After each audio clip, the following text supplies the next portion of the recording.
everyone, and welcome back to First Chapter Friday. You'll see that we are still graced with the presence of Wally. Thor is right over there on the couch off camera. Miss Claire has joined us today as a fellow Harry Potter fan. She's got a Gryffindor hat on, repping for the Slytherins. And then Miss Harper is right here off camera. Hopefully she'll stay quiet for us while we look at our book this week. And as you can see, I have a bunch of them. We are talking about Harry Potter, and no better time than the present to get into the book series, because you have plenty to choose from to read. There are 7 books. You've got Harry Potter and the Sorcerer's Stone, which is first. Then you've got Chamber of Secrets, Prisoner of Azkaban, which is one of my favorites. The Goblet of Fire, Order of the Phoenix, which is another one of my favorites. The Half-Blood Prince, The Deathly Hallows. And then I went ahead and included the Harry Potter and the Cursed Child as well. A lot of people don't consider that part of the canon, but I liked it and I own it, so bring it upstairs.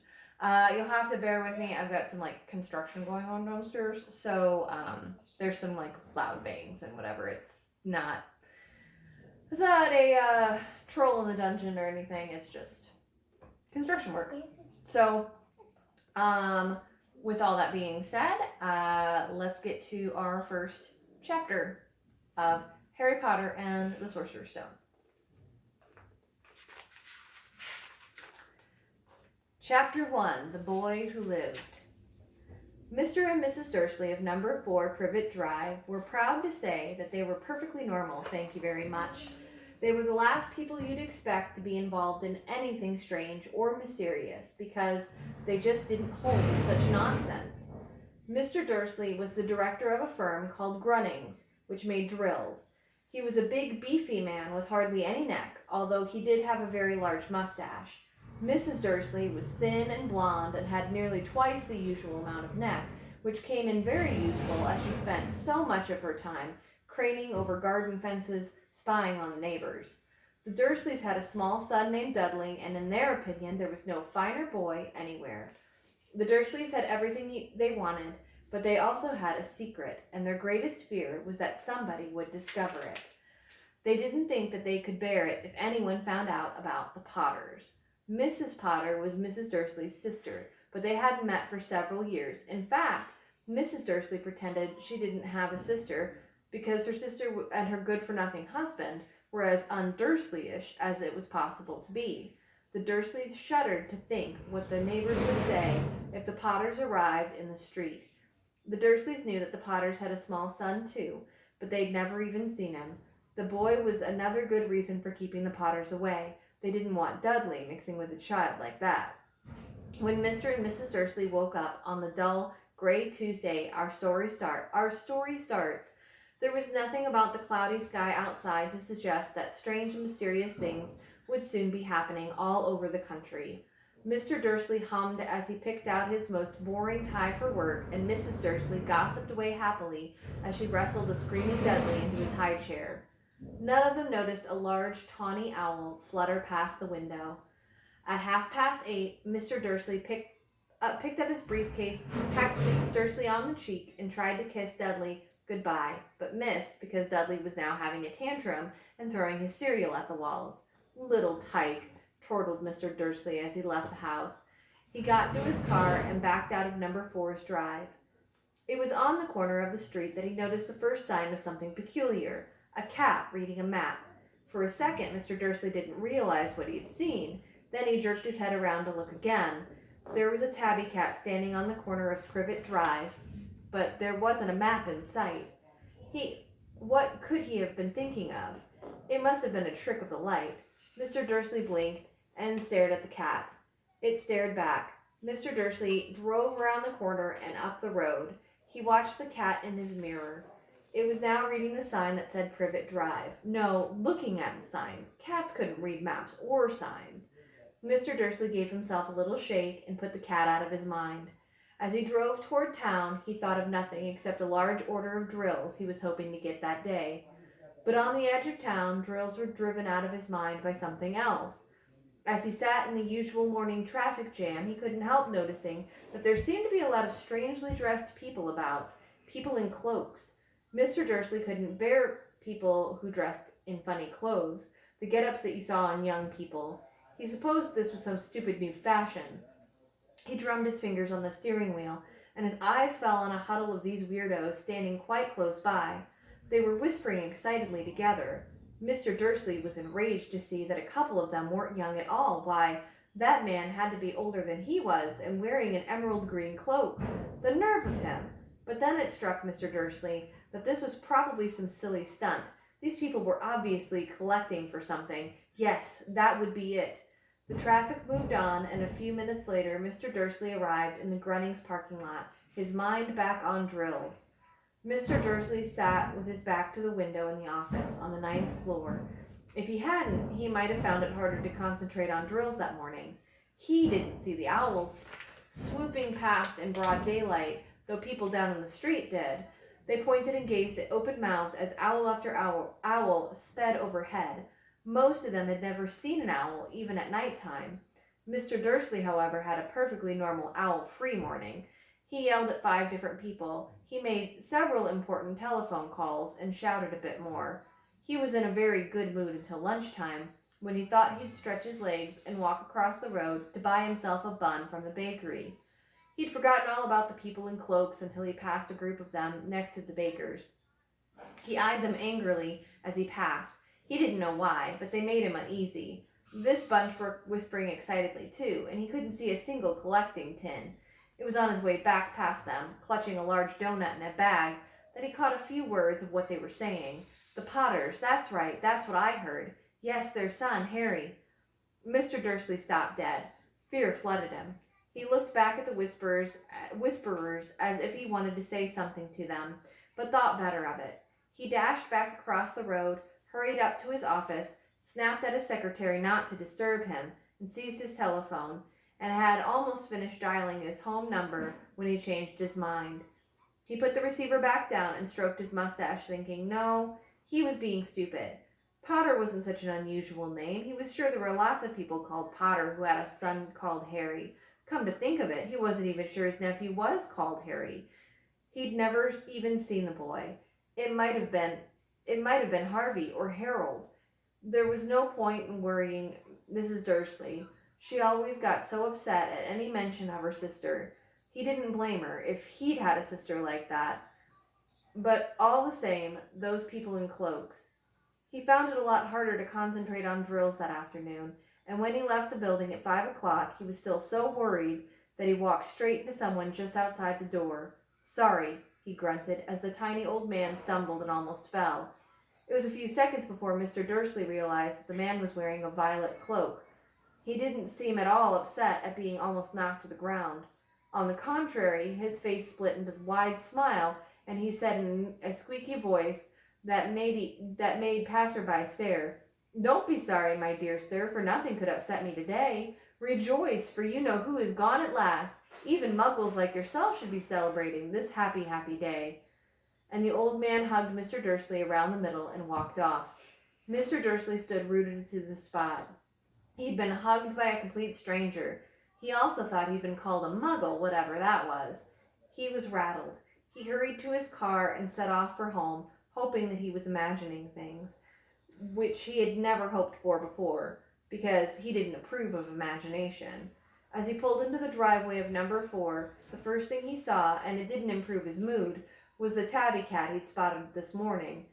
It was now sitting on his garden wall, and he was sure that it was the same one. It had the same markings around its eyes. "Shoo!" said Mr. Dursley loudly. The cat didn't move. It just gave him a stern look. Was this normal cat behavior? Mr. Dursley wondered. Trying to pull himself together, he let himself into the house. He was still determined not to mention anything to his wife. Mrs. Dursley had had a nice, normal day. She told him over dinner all about Mrs. Next Door's problems with her daughter and how Dudley had learned a new word, won't. Mr. Dursley tried to act normally. When Dudley had been put to bed, he went into the living room in time to catch the last report on the evening news. And finally, bird watchers everywhere have reported that the nation's owls have been behaving very unusually today. Although owls normally hunt at night and are hardly ever seen in daylight, there have been hundreds of sightings of these birds flying in every direction since sunrise. Experts are unable to explain why the owls have suddenly changed their sleeping pattern. The newscaster allowed himself a grin. Most mysterious. And now, over to Jim McGuffin with the weather. Going to be any more showers of owls tonight, Jim? Well, Ted, said the weatherman, I don't know about that, but it's not only the owls that have been acting oddly today. Viewers as far apart as Kent, Yorkshire, and Dundee have been phoning in to tell me that instead of the rain I promised yesterday, we've had a downpour of shooting stars. Perhaps people have been celebrating bonfire night early. It's not until next week, folks, but I can promise a wet night tonight. Mr. Dursley sat frozen in his armchair. Shooting stars all over Britain, owls flying by daylight, mysterious people in cloaks all over the place, and a whisper about the Potters. Mrs. Dursley came into the living room carrying 2 cups of tea. It wasn't no good. He'd have to say something to her. He cleared his throat nervously. Petunia, dear, you haven't heard from your sister lately, have you? As he expected, Mrs. Dursley looked shocked and angry. After all, they normally pretended that she didn't have a sister. No, she said sharply. Why? Funny stuff on the news, Mr. Dursley mumbled. Owls, shooting stars, and there were a lot of funny-looking people in town today. So, snapped Mrs. Dursley. Well, I just thought maybe it was something to do with, you know, her crowd. Mrs. Dursley sipped her tea through pursed lips. Mr. Dursley wondered whether he dared tell her that he'd heard the name Potter. He decided he didn't dare. Instead, he said as casually as he could, well, their son. He'd be about Dudley's age now, wouldn't he? I suppose so, said Mrs. Dursley stiffly. What's his name again? Howard, isn't it? Harry. Nasty common name, if you ask me. Oh, yes, said Mr. Dursley, his heart sinking horribly. Yes, I quite agree. He didn't say another word on the subject as they went upstairs to bed. While Mrs. Dursley was in the bathroom, Mr. Dursley crept to the bedroom window and peered down into the front garden. The cat was still there. It was staring down Privet Drive as though it were waiting for something. Was he imagining things? Could all this have had anything to do with the Potters? If it did, if it got out that they were related to a pair of, well, he didn't think he could bear it. The Dursleys got into bed. Mrs. Dursley fell asleep quickly, but Mr. Dursley lay awake, turning it all over in his mind. His last comforting thought before he fell asleep was that even if the Potters were involved, there was no reason for them to come near him and Mrs. Dursley. The Potters knew very well that he and Petunia thought about what they thought about him and their kind. He couldn't see how he and Petunia could get mixed up in anything that might be going on. He yawned and turned over. It couldn't affect them. How very wrong he was. Mr. Dursley might have been drifting into an uneasy sleep, but the cat on the wall outside was showing no sign of sleepiness. It was sitting as still as a statue, its eyes fixed unblinkingly on the far corner of Privet Drive. It didn't so much as quiver when a car door slammed on the next street, nor when 2 owls swooped overhead. In fact, it was nearly midnight before the cat moved at all. A man appeared on the corner the cat had been watching, appeared so suddenly and silently you'd have thought that he just popped out of the ground. The cat's tail twitched and its eyes narrowed. Nothing like this man had ever been seen on Privet Drive.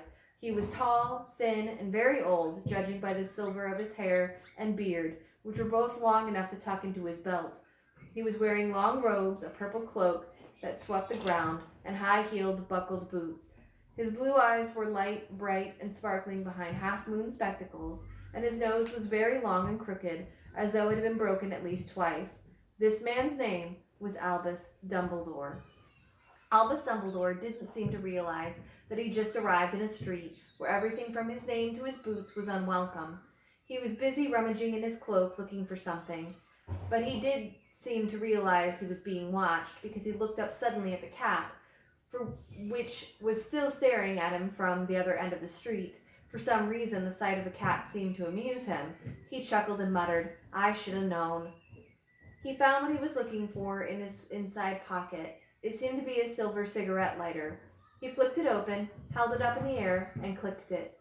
The nearest street lamp went out with a little pop.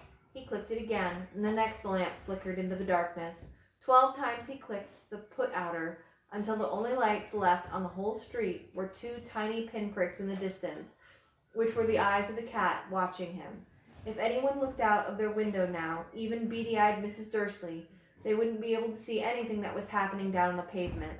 Dumbledore slipped the put-outer back into his cloak and set off down the street toward number 4, where he sat down on the wall next to the cat. He didn't look at it, but after a moment he spoke to it. "Fancy seeing you here, Professor McGonagall." He turned to smile at the tabby, but it had gone. Instead, he was smiling at a rather severe-looking woman who was wearing square glasses exactly the shape of the markings of the cat had around its eyes. She, too, was wearing a cloak, an emerald one. Her black hair was drawn into a tight bun. She looked distinctly ruffled. "How did you know it was me?" she asked. "My dear Professor, I've never seen a cat sit so stiffly." "Well, you'd be stiff if you'd been sitting on a brick wall all day," said Professor McGonagall. "All day? When you could have been celebrating? I must have passed a dozen feasts and parties on my way here." Professor McGonagall sniffed angrily. "Oh, yes, everyone's celebrating all right," she said impatiently. "You'd think they'd be a bit more careful, but no, even the Muggles have noticed something's going on. It was on their news." She jerked her head back at the Dursleys' dark living room window.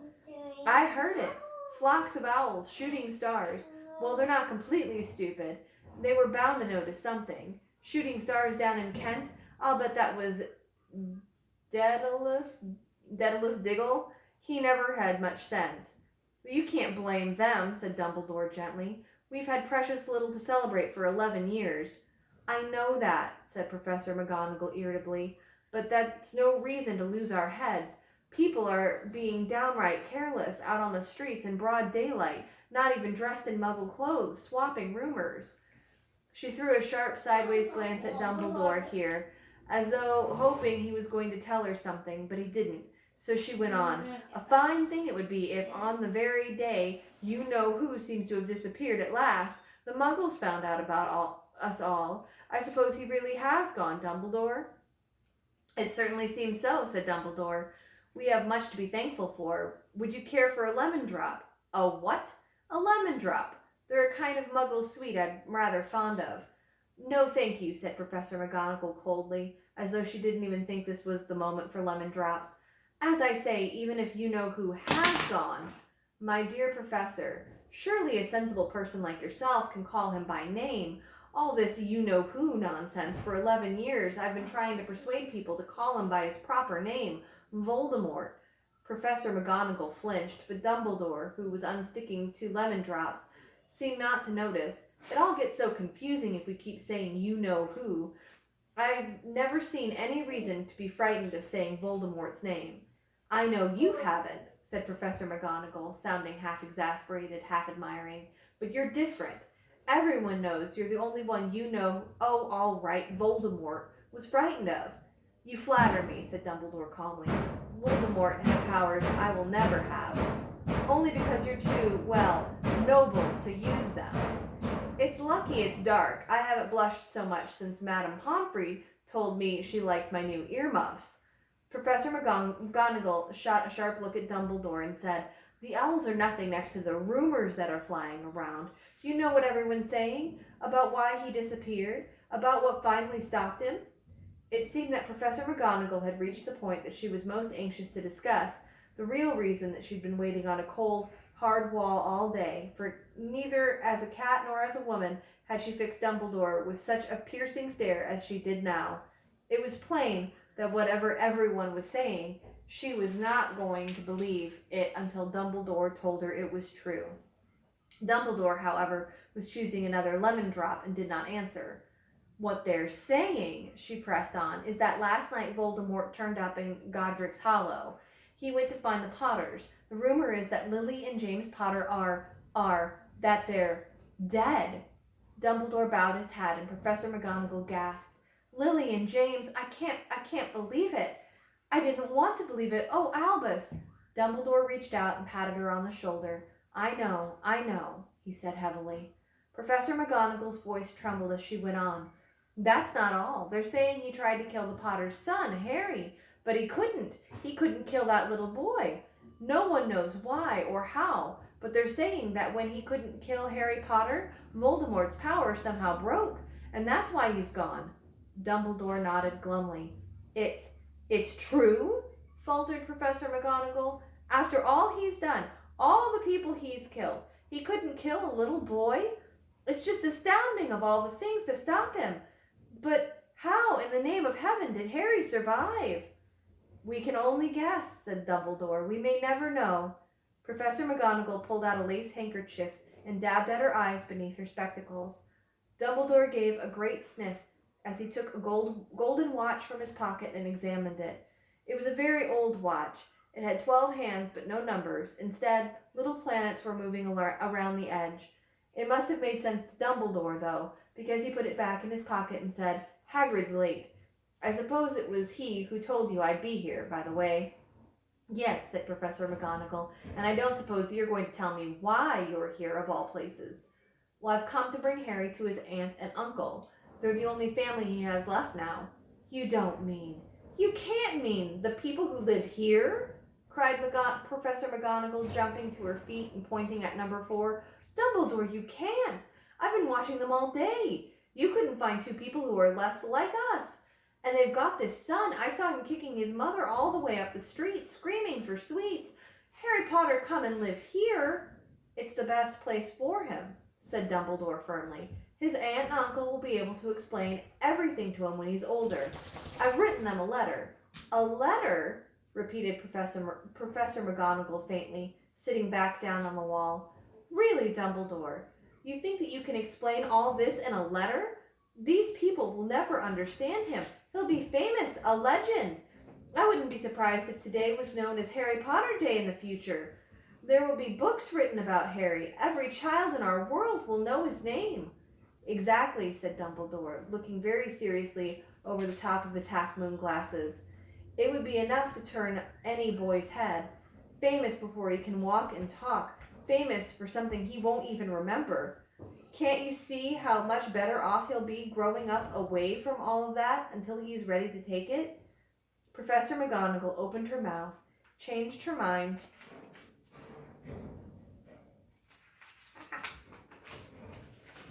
So hard to turn this page. Changed her mind and swallowed and then said, Yes, you're right, of course. But how is the boy getting here, Dumbledore? She eyed his cloak suddenly, as though she thought he might be hiding Harry underneath it. Hagrid's bringing him. You think it wise to trust Hagrid with something as important as this? I would trust Hagrid with my life, said Dumbledore. Well, I'm not saying his heart isn't in the right place, said Professor McGonagall grudgingly, but you can't pretend that he's not careless. He does tend to... What was that? A low rumbling sound had broken the silence around them. It grew steadily louder as they looked up and down the street for some sign of a headlight. It swelled to a roar as they both looked up at the sky, and a huge motorcycle fell out of the air and landed on the road in front of them. If the motorcycle was huge, it was nothing to the man sitting astride it. He was almost twice as tall as a normal man, and at least 5 times as wide. He looked simply too big to be allowed, and so wild. Long tangles of bushy black hair and beard hid most of his face. He had hands the size of trash can lids, and his feet in their leather boots were like baby dolphins. In his vast, muscular arms he was holding a bundle of blankets. Hagrid, said Dumbledore, sounding relieved at last. And where did you get the motorcycle? Borrowed it, Professor Dumbledore, sir, said the giant, climbing carefully off the motorcycle as he spoke. Young Sirius Black lent it to me. I've got him, sir. No problems, were there? No, sir. House was almost destroyed, but I got him out all right before the muggles started swarming around. He fell asleep as we were flying over Bristol. Dumbledore and Professor McGonagall bent forward over the bundle of blankets. Inside, just visible, was a baby boy, fast asleep. Under a tuft of jet black hair over his forehead, they could see a curiously shaped cut like a bolt of lightning. Is that where? Whispered Professor McGonagall. Yes, said Dumbledore. He'll have that scar forever. Well, couldn't you do something about it, Dumbledore? Even if I could, I wouldn't. Scars come in handy. I have one myself above my left knee that's a perfect map of the London Underground. Well, give him here, Hagrid. We'd better get this over with. Dumbledore took Harry in his arms and turned toward the Dursleys' house. Could I say goodbye to him, sir? Asked Hagrid. He bent his great shaggy head over Harry and gave him what must have been a very scratchy, whiskery kiss. Then, suddenly, Hagrid let out a howl like a wounded dog. Shh! Hissed Professor McGonagall. You'll wake the Muggles. Sorry, sobbed Hagrid, taking out a large spotted handkerchief and burying his face in it. But I can't stand it. Lily and James dead and poor little Harry off to live with the Muggles. Yes, it's all very sad, but get a grip on yourself, Hagrid, or we'll be found. Professor McGonagall whispered, patting Hagrid gingerly on the arm, as Dumbledore stepped over the low garden wall and walked to the front door. He laid Harry gently on the doorstep, took a letter out of his cloak, tucked it inside Harry's blankets, and then came back to the other two. For a full minute, the three of them stood and looked at the little bundle. Hagrid's shoulders shook. Professor McGonagall blinked furiously, and the twinkling light that usually shone from Dumbledore's eyes seemed to have gone out. Well, said Dumbledore finally, that's that. We've no business staying here. We may as well go and join the celebrations. Yeah, said Hagrid in a very muffled voice. I'll be taking Sirius his bike back. Good night, Professor McGonagall. Professor Dumbledore, sir. Wiping his streaming eyes on his jacket sleeve, Hagrid swung himself onto the motorcycle and kicked the engine into life, and with a roar it rose into the air and off into the night. I shall see you soon, I expect, Professor McGonagall, said Dumbledore, nodding to her. Professor McGonagall blew her nose in reply. Dumbledore turned and walked back down the street. On the corner he stopped and took out the silver put-outer. He clicked it once, and 12 balls of light sped back to their street lamps so that Privet Drive glowed suddenly orange, and he could make out a tabby cat slinking around the corner at the other end of the street. He could just see the bundle of blankets on the step of number 4. Good luck, Harry, he murmured. He turned on his heel, and with a swish of his cloak, he was gone. A breeze ruffled the neat hedges of Privet Drive, which lay silent and tidy under the inky sky, the very last place that you would expect astonishing things to happen. Harry Potter rolled over inside the blankets without waking up. One small hand closed on the letter beside him, and he slept on, not knowing he was special, not knowing he was famous, not knowing he would be woken in a few hours' time by Mrs. Dursley's scream as she opened the front door to put out the milk bottles, nor that he would spend the next few weeks being prodded and pinched by his cousin Dudley. He couldn't know that at this very moment people meeting in secret all over the country were holding up their glasses and saying in hushed voices, to Harry Potter, the boy who lived. All right, so that's the first chapter. It's kind of long, but hey, it's read for you. I hope that you are having a great time reading. Remember to check in with your It's Monday, What Are You Reading? And I'm hoping that you guys will check out Harry Potter and the whole series. I would love to see more people reading these books and joining in on some of our conversations we have. I'll see you next week. You want to hit the button?